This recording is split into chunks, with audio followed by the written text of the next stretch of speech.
trăng găng theo diệt hết oan khiên.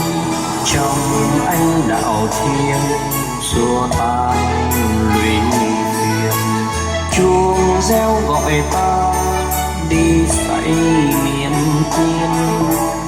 Nói gương lành đấng thế tôn quên mình, cứu vớt chúng sinh cùng đến nơi yên bình. Tham sân si quyến luyến thân danh, nghiệp đã mang xót xa đời đời. Khuyên nhau bền lòng tu huệ chi, thoát luân hồi về chân nhân.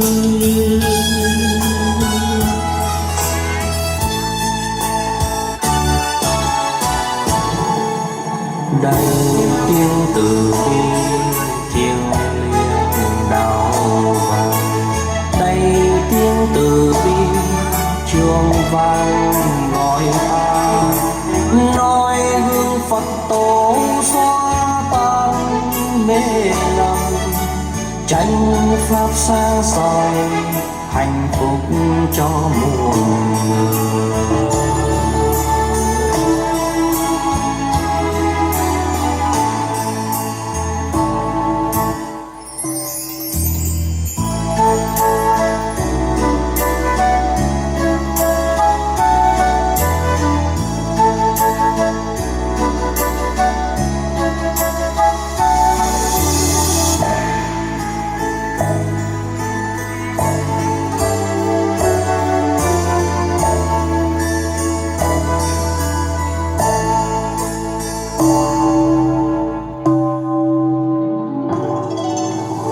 Trong anh đạo thiên xua tan lụy phiền, chuông reo gọi ta đi xây niềm tin. Nói gương lành đấng thế tôn quên mình, cứu vớt chúng sinh cùng đến nơi yên bình.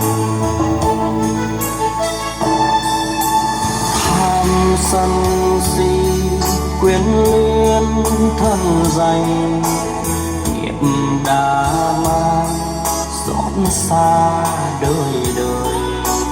Khuyên nhau bền lòng tu huệ chi, thoát luân hồi về chân nhân.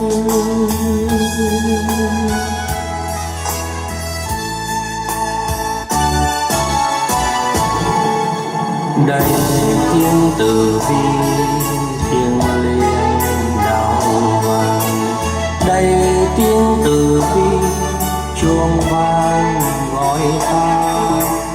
Nói gương Phật tổ xóa tan mê lầm, tranh pháp sáng soi hạnh phúc cho muôn